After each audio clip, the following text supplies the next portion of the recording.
അപ്പോൾ നമ്മൾ വർക്ക് സൈറ്റിലുള്ള കേട്ടോ ഇന്ന് പുതിയ സ്റ്റാർട്ട് ചെയ്യണം. അപ്പോൾ വർക്ക് സൈറ്റ് എവിടെയെന്ന് വെച്ചാൽ നിലമ്പൂർ എടക്കര നിന്ന് ഏകദേശം ഒരു 5 കിലോമീറ്റർ ഉള്ളോട്ട് പോന്നിട്ട് കാരാപ്പറമ്പ് പറഞ്ഞ സ്ഥലമാണ്. നമ്മളെ മൂത്തേടം പിന്നെ കരുളായൊക്കെ അടുത്തായിട്ട് വരും കേട്ടോ. ഇവിടെ GT മാർബിളാണ് വിരിക്കാനുള്ളത്. ഇവിടെ വിരിക്കൽ തുടങ്ങുകയാണ്. സ്റ്റാർട്ടിങ് ചെയ്യുന്ന കുറച്ച് വർക്കുകളൊക്കെ ഒന്നിങ്ങനെ വീഡിയോയുടെ കാണിച്ചു തരാം.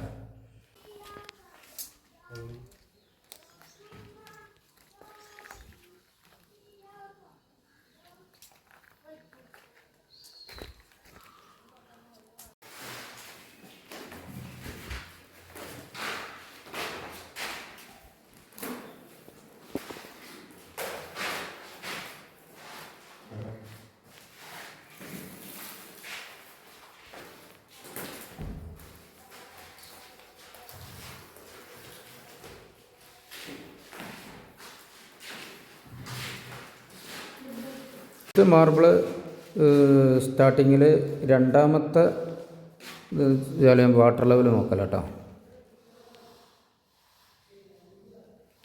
ഫസ്റ്റ് സ്റ്റെപ്പ് അടിച്ച് ക്ലീൻ ആക്കലാണ്. ഫ്ലോറൊക്കെ അടിച്ച് ക്ലീൻ ചെയ്തതിന് ശേഷം പിന്നെ മൊത്തം ആദ്യം വാട്ടർ ലെവൽ നോക്കണം. അതിൻ്റെ ശേഷമാണ് ഫിറ്റിങ്സ് തുടങ്ങുന്നത്.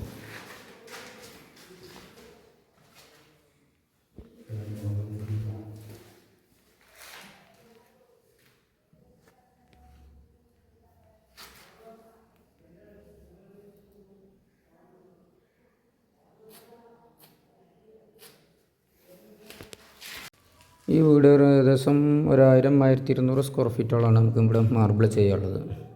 ഇത് താമസമുള്ള വീടാണ് കേട്ടോ. അവരൊക്കെ വീട്ടിൽ നിന്ന് ഒഴിഞ്ഞ് പോയിട്ടുണ്ട്. പിന്നെ ഈ പഴയ വീട് നമ്മൾ പണിയെടുക്കുമ്പോൾ അധികം ഈ കോൺക്രീറ്റിൻ്റെ മേലെ ഗ്രൗട്ട് ഒഴിച്ചിട്ട് ഇങ്ങനെ ഫിനിഷ് ആക്കിയിട്ടുണ്ടാവും. അധിക സൈറ്റിന് താമസമുള്ള വീട്ടിലൊക്കെ ഉള്ള പ്രശ്നം. നമ്മൾ അങ്ങനത്തെ ഗ്രൗട്ട് ചെയ്തതാണെങ്കിൽ എന്ത് ചെയ്യണം, ആ കോൺക്രീറ്റിന് മേലെ അത് ഫുള്ള് ഒഴിവാക്കണം, പൊട്ടിച്ച് ഒഴിവാക്കണം. അപ്പോൾ ഇതൊക്കെ ഫുള്ള് റഫ് ചെയ്തു. ഇത് ഗ്രൗട്ട് അടിച്ചിട്ടുണ്ടായിരുന്നു.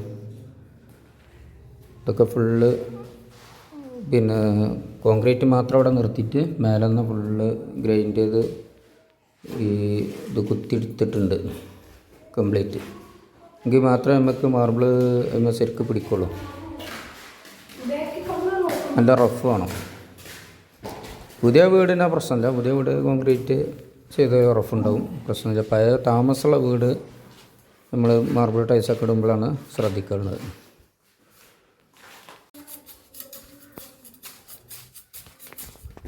GT മാർബിളാണ് ഇവിടെ ചെയ്യാറുള്ളത്.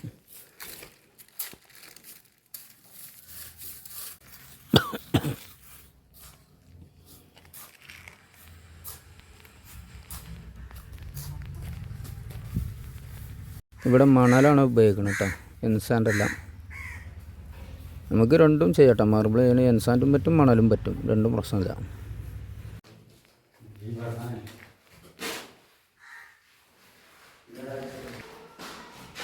അതുപോലെ ഇവിടെ ഈ സിമെൻറ്റിൻ്റെ വാതിൽക്കട്ടിലാണ് ഉപയോഗിച്ചിട്ടുള്ളത്. അപ്പോൾ ഇങ്ങനെ ഒരു പടി വരും താഴെ.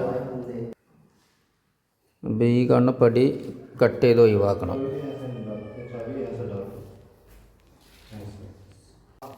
अब हल्लो कट्टे के पड़े तो यार। अरे आना तो है यार। अब एक को भेज दिया।